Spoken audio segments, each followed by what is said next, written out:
Morning to all of you. एक बार फिर आपका मेरे चैनल में होली की बात स्वागत है। ग्रामर के अंतर्गत आज पॉसेसिव केस को हम पढ़ेंगे और पॉसेसिव केस का मतलब होता है का के की, यानी इसका मतलब ये होता है कि जब दो कोई नाउन चाहे वो लिविंग्स हो या नॉन लिविंग्स हो उसके बीच में का के की आते हैं तो आकर के दोनों नाउन के बीच में वो संबंध स्थापित करते हैं। यानी whenever there are two types of noun का के की are related that is called possessive case. यानी मतलब का के की आकर के संबंध स्थापित करते हैं जिसे हम पॉसेसिव केस कहते हैं। उसको सिम्टोमाइज करने के लिए एक और ट्रिक में बताऊंगा कि जब दो वाक्य के बीच में वाक्य नहीं, जब दो नाउन के बीच में का के की आते हैं तो वो दोनों को जोड़ने का कार्य करते हैं। आज उसी संबंध को जोड़ने के लिए आपको एक ट्रिक लेकर आया हूं। आपको एक फार्मूला बताऊंगा ताकि आप दोनों नाउन को आसानी से जोड़ सके।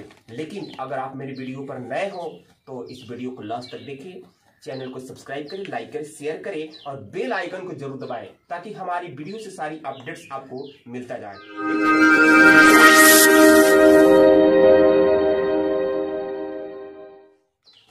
पॉसेसिव केस जिसको बोलते हैं संबंध कारक, या कुछ एग्जांपल्स हैं। राज की आंखें, गाय की पूंछ, रवि का हाथ, लड़की की चोटी। आप इसको केयर करोगे। ये देखिए, राज की आंखें, राज एक नाउन है और आंखें भी नाउन है। दोनों के बीच में की शब्द आया हुआ है और आकर के दोनों को कनेक्ट कर रहा है, जोड़ रहा है, संबंध स्थापित कर रहा है। तो मैं बताया कि जब दोनों ही नाउन सजीव हो यानी लिविंग हो, लिविंग मतलब दोनों में जान हो और दोनों के बीच में का के की आ गए हो तो आप उसके लिए केवल एपॉस्ट्रोफी एस का प्रयोग करेंगे। बेटा कहने का मतलब ये कि जब कॉमा के बाद एस का प्रयोग होता है तो उससे बोला जाता है एपॉस्ट्रोफी एस। यानी इसको हम देखते हैं तब आपको क्लियर होगा। जैसे यहां राज की आंखें, तो इसका बेटा अंग्रेजी बनाओ। पहले राज लिखो, उसके बाद की के लिए एपॉस्ट्रोफी एस लिखो, उसके बाद आंखें लिखो यानी आइस। ये आपका बन गया राज आंख, राज आइस। हम यहां पर एपॉस्ट्रोफी एस का प्रयोग क्यों कर रहे हैं? अभी मैंने बताया लगभग 30 सेकंड पहले कि जब दोनों ही नाउन सजीव हो मतलब दोनों में जान होना चाहिए, नॉन लिविंग थिंग्स नहीं, निर्जीव नहीं, सजीव होना चाहिए, तो उस कंडीशन में आप केवल एपॉस्ट्रोफी एस का प्रयोग करेंगे यानी कॉमा प्लस एस का प्रयोग करेंगे। यहां देखिए, राज एक लड़का है, उसमें जान 100% है, उसकी आंखें भी है तो उसकी आंख में भी जान है। इसलिए यहां पर की चाहे का हो या के हो उसके बीच में आकर के संबंध को अगर स्थापित कर रहा है तो आप वहां पर एपॉस्ट्रोफी एस का प्रयोग करेंगे। सिमिलरली उसी तरह यहां भी देखेंगे, गाय की पूंछ यानी गाय भी एक सजीव है, पूंछ भी एक सजीव है, दोनों सजीव है यानी दोनों लिविंग्स है। उसके बीच में की शब्द आ गया है और की को संबंध स्थापित करने, जो की शब्द है दोनों के बीच में आकर संबंध स्थापित कर रहा है, उसके लिए हम एपॉस्ट्रोफी एस का प्रयोग करेंगे। जैसे गाय यानी लिखेंगे काउ एपॉस्ट्रोफी एस और पूंछ की मीनिंग होती है tail. That is final. Next, Ravi का हाथ।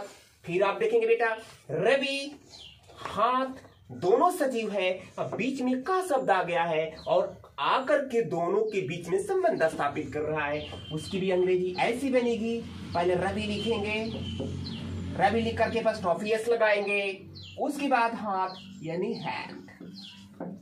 लड़की की चोटी, अब यहां देखेंगे लड़की से अगर चोटी जुड़ा हुआ है तो डेफिनेटली उसमें जान है, क्योंकि जो चोटी खींचेंगे तो लड़की को पेन फील होगा, दर्द महसूस होगा, इसलिए कहेंगे कि चोटी सजीव है। तो बनाएंगे गर्ल, गर्ल लिखा। अब आप की के लिए एपॉस्ट्रोफी एस लगाया, उसके बाद चोटी की मीनिंग होती है पिगटेल। इस तरीके से आपने देखा कि जब दो तरह के नाउन हो और दोनों ही नाउन सजीव हो और का के किस से जुड़े हो, तो आप उस संबंध स्थापित करने के लिए अर्थात का के की के लिए आप एपॉस्ट्रोफी एस का प्रयोग करेंगे। अब हम सेकंड एग्जांपल देखते हैं। इसमें क्या है, रामू का बल्ला, सोनू का टोपी, रितिका की किताब। इसमें बेटा क्या है ना कि इसमें एक नाउन सजीव होगा और दूसरा नाउन निर्जीव होगा। जैसे देखिए, राम सजीव है, बल्ला निर्जीव है, सोनू सजीव है, टोपी निर्जीव है, रितिका सजीव है, किताब निर्जीव है। इस कंडीशन में अगर इस तरह के नाउन एक सजीव हो और दूसरा निर्जीव हो तो आपके लिए यानी दो ऑफर है, या तो ऑफ लगाओगे या तो एपॉस्ट्रोफी एस लगा सकते हो, लेकिन उसकी कंडीशंस अलग अलग है। देखिए पहले कैसे, तो पहले हम एपॉस्ट्रोफी एस से बात करते हैं। राम का बल्ला, यहां मैंने लिखा राम और एपॉस्ट्रोफी एस लगाया, तो राम का बल्ला की मीनिंग होता है बैट। अब इससे मैं चाहूं तो दूसरे तरीके से भी कन्वर्ट कर सकता हूं, दूसरी तरीके से भी इसको मैं ट्रांसलेट कर सकता हूं, यानी ऑफ लगा करके। क्योंकि जो मतलब एपॉस्ट्रोफी एस यानी एपॉस्ट्रोफी एस का मतलब का के की होता है, वही मतलब ऑफ का भी होता है, यानी ऑफ का भी मतलब का के की होता है। तो देखेंगे इसको हम दूसरे तरीके से ट्रांसलेट करेंगे। राम का बल्ला, राम से बैट यानी राम का बल्ला, इसको दूसरे तरीके से। अब इसमें क्या करना है कि जो आप से आप सेंटेंस को ट्रांसलेट कर रहे हो तो जो लास्ट नाउन है फर्स्ट हो जाएगा और जो फर्स्ट है वो लास्ट हो जाएगा। यानी पहले बल्ला की मीनिंग लिखो द बैट। अगर आप से जोड़ रहे हैं, ऑफ से जोड़ रहे हैं, तो ध्यान देना कि जो लास्ट नाउन है वो पहले आएगा और उसके पहले आर्टिकल द लगाना जरूरी है। तब का की मीनिंग और तब रामू तो रामू, यह रामू को रामू। आपके दिमाग में ये चल रहा होगा कि क्या रामू के पहले द लगेगा? नहीं, अगर कोई भी व्यक्ति का ना किसी भी व्यक्ति का नाम आता है, चाहे वह महिला हो या पुरुष हो, उसके पहले आर्टिकल द का प्रयोग नहीं करेंगे। उसी तरह से यहाँ आते हैं सोनू का टोपी। तो पहले फॉर्मेट में देखते हैं, यहां पर सोनू लिखा गया, का के लिए एपॉस्ट्रोफी एस, टोपी की मीनिंग कैप होती है। इसको दूसरे तरीके से देखेंगे यानी ऑफ लगा कर देखेंगे। तो बेटा आप जब भी ऑफ का प्रयोग करोगे तो लास्ट नाउन को फर्स्ट कर दोगे और फर्स्ट नाउन को लास्ट कर दोगे, अब बीच में ऑफ का प्रयोग कर दोगे। तो यानी देखेंगे the cap of Sonu, that is final. Ritika की किताब, रितिका देखिए, रितिका की किताब, रितिका हमारी सजीव है, किताब उसकी निर्जीव है। तो आपको मैं बताया जिस तरीके से रितिका, तो रितिका हमारी सजीव है और आप इस कंडीशन में एपॉस्ट्रोफी एस का प्रयोग कर सकते हैं और ऑफ का भी प्रयोग कर सकते हैं, क्योंकि रितिका सजीव है और किताब उसकी निर्जीव है। तो आप पहले लिखो रितिका, रितिका हो गया। अब का के लिए, की के लिए आप एपॉस्ट्रोफी एस लगाओगे यानी कॉमा प्लस एस, इसको एपॉस्ट्रोफी एस बोला जाता है। उसके बाद किताब, तो किताब की मीनिंग बच्चा बच्चा जानता है यानी बुक। इसको दूसरे तरीके से आप दूसरे तरीके से करोगे तो यानी पहले किताब की मीनिंग लिखना पड़ेगा और उस किताब की मीनिंग के पहले द लगाना पड़ेगा, यानी द बुक ऑफ रितिका। तो इस तरीके से अभी आपने देखा कि जब दोनों ही नाउन सजीव हो तो हम केवल एपॉस्ट्रोफी एस का प्रयोग करेंगे, लेकिन दोनों नाउन डिफरेंट हो यानी एक नाउन सजीव हो और दूसरा ही नाउन निर्जीव हो तो आप दोनों रूल फॉलो कर सकते हैं, यानी एपॉस्ट्रोफी एस को भी फॉलो कर सकते हैं। और जो रूल नंबर 3 है, इसमें यह देखना है आपको कि क्या दोनों ही नाउन नॉन लिविंग्स हैं, यानी दोनों ही नाउन निर्जीव है।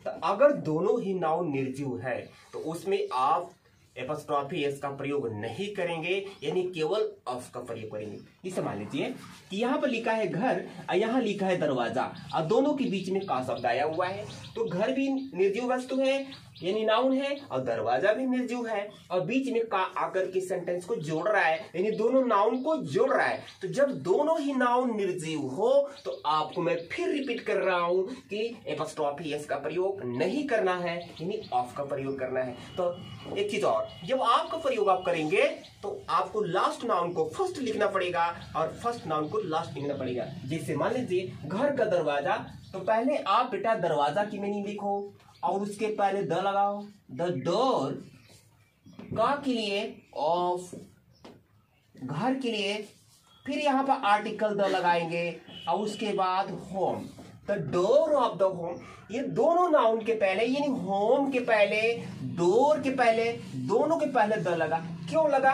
क्योंकि दोनों ही हमारे नाउन कॉमन नाउन है, यानी नॉन लिविंग थिंग्स है। और जब भी हमारे दोनों नाउन नॉन लिविंग थिंग्स होंगे और का के की से जुड़े होंगे तो दोनों के पहले आर्टिकल द का प्रयोग करना पड़ेगा, जो मैंने किया है। अच्छा, the door of the home, खुला है। अब खुला है यानी यहाँ पर वर्ब भी आ गया, यानी बता रहा है ये खुला है, तो आपके दिमाग में ये चल रहा होगा कि the door of the home, दरवाजा खुला है, तो किसके अकॉर्डिंग यानी किसके अनुसार यहाँ पर वर्ब का प्रयोग होगा। तो मैं आपसे बता दूं कि ऑफ के पहले जो आएगा नाउन उसी के अकॉर्डिंग यहाँ पर वर्ब का प्रयोग होगा। जैसे the door of the home यानी घर का दरवाजा, दरवाजा खुला है ना, घर नहीं ना खुला है, तो डोर हमारा एक वचन है तो यहाँ पर इज लगाएंगे। अगर ऑफ के पहले वाला नाउन बहुवचन है यानी प्लुरल है तो आर का प्रयोग करेंगे। एक बार फिर रिपीट कर लीजिए, आपके दिमाग में ये चल रहा होगा कि जब दो नाउन ऑफ से जुड़े हो तो क्या ऑफ के बाद वाला नाउन के अकॉर्डिंग वर्ब का प्रयोग होगा कि ऑफ के पहले वाला। तो सुन लीजिए कि ऑफ के पहले जो नाउन होगा उसके अकॉर्डिंग यहाँ पर वर्ब का प्रयोग होगा। अगर यह नाउन सिंगुलर है तो सिंगुलर वर्ब का प्रयोग होगा, अगर यह नाउन प्लुरल है तो प्लुरल वर्ब का प्रयोग होगा। इस तरह के रूल इसके पहले जो अभी नाउन मैंने बताया है उस पर भी अप्लाई होगा, यानी उस पर भी लागू होगा। तो door of the home is open, open मतलब खुला हुआ है। अब यहां देखेंगे बेटे, बल्ले की कीमत ज्यादा है यानी बल्ला की कीमत ज्यादा है, तो यहां देखेंगे बल्ला और कीमत दोनों के बीच में आया हुआ है की, तो बल्ला भी नॉन लिविंग थिंग्स है, कीमत भी नॉन लिविंग थिंग्स है, यानी दोनों निर्जीव है। तो 100% डेफिनेटली श्योरली आपको ऑफ ही लगाना पड़ेगा। तो पहले कीमत की मीनिंग लाओ, द कॉस्ट, कॉस्ट माने कीमत, किसकी भाई यानी ऑफ, किसकी बल्ले की, तो बल्ले की भी आगे द का प्रयोग होगा। मैं अभी बता रहा हूं, फिर एक बार बताया फिर बता रहा हूं कि दोनों के पहले द लगाएंगे। द इसलिए लगाएंगे कि दोनों नॉन लिविंग थिंग्स है अर्थात कॉमन नाउन है, तो द लगाना कंपल्सरी है। कीमत ज्यादा है, किसकी कीमत ज्यादा है? बल्ले की कीमत की, तो बल्ले की कीमत आप देखेंगे the cost of the bat यानी बल्ले की कीमत। तो यहां पर आप इज करोगे the cost of the bat is much, much मतलब होता है बेटा ज्यादा। कलम का कैप खो गया है, अब यहां पर का को यानी का शब्द जो है कलम को जोड़ा है, कैप को जोड़ा है, तो इस कंडीशन में आप ऑफ का ही प्रयोग करेंगे। क्यों करेंगे? इसमें भी वही कंडीशन है, इसमें भी वही रूल है, दोनों जो नाउन है नॉन लिविंग्स है। तो पहले कैप के लिखो यानी the cap of the pen is lost यानी खोया हुआ है।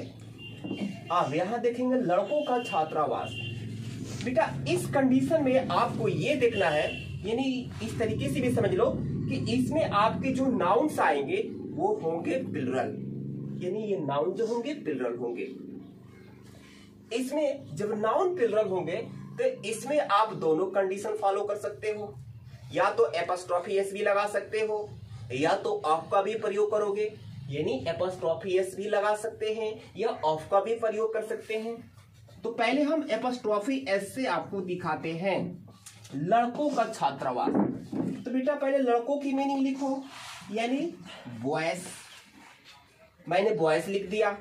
अब का के लिए एपॉस्ट्रोफी एस नहीं लगाएंगे, केवल एपॉस्ट्रोफी लगाएंगे, यानी केवल कॉमा लगाएंगे। इसलिए कॉमा लगाएंगे, मतलब कॉमा के बाद एस नहीं लगाएंगे।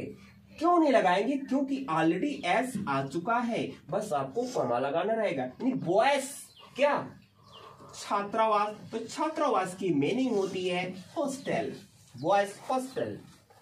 खिलाड़ियों का गेंद, तो खिलाड़ियों की मीनिंग बहुत सारे खिलाड़ी हैं, इसको प्लूरल बनाएंगे, यानी एस लगा करके, और का के लिए केवल एपॉस्ट्रोफी एस लगाएंगे। ध्यान रखना यहाँ पर एस लगा हुआ है, इसलिए केवल कॉमा लग रहा है, इसके बाद एस लगाने की जरूरत नहीं है। अगर ये नाउन सिंगुलर होता तो आप कॉमा प्लस एस लगाते, लेकिन ये तो प्लूरल है, मतलब पहले से एस लेकर आया हुआ है, तो आपको केवल कॉमा लगाना रहेगा। क्या? गेंद, प्लेयर्स, बॉल्स। अध्यापकों का प्रेम, अध्यापकों का यानी अध्यापक। तो अध्यापक की मीनिंग तो पहले टीचर होती है, और यहाँ पर बहुत सारे अध्यापकों की बात की जा रही है, यानी बहुत सारे टीचर्स हैं, तो टीचर में एस लगा हुआ है। फिर आप काम वही करोगे, यहाँ पर केवल कॉमा लगाओगे, जिसका मतलब हो जाएगा अध्यापकों का प्रेम। अब प्रेम की मीनिंग लिखो, लव, दैट इज फाइनल। अब इसको आप दूसरी तरीके से भी कर सकते हो। कैसे? यानी जब आप एपॉस्ट्रोफी एस का प्रयोग नहीं करोगे भाई, तो आपको पता ही है कि हम एपॉस्ट्रोफी एस के बजाय ऑफ का प्रयोग कर सकते हैं। तो जैसे, तो हॉस्टल ले लो, the hostel of the boys, यानी दोनों के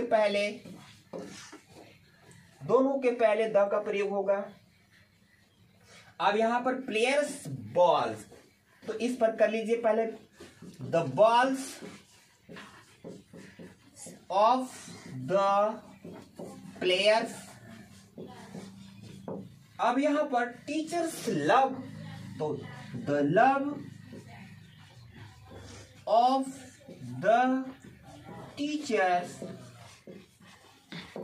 देखा ना आप लोगों ने, यानी आप एपॉस्ट्रोफी एस का प्रयोग नहीं किए, तो आप उसके बदले ऑफ का प्रयोग किए। तो इस तरीके से आई होप कि आपको समझ में आ गया होगा। इसके बाद हम नेक्स्ट रूल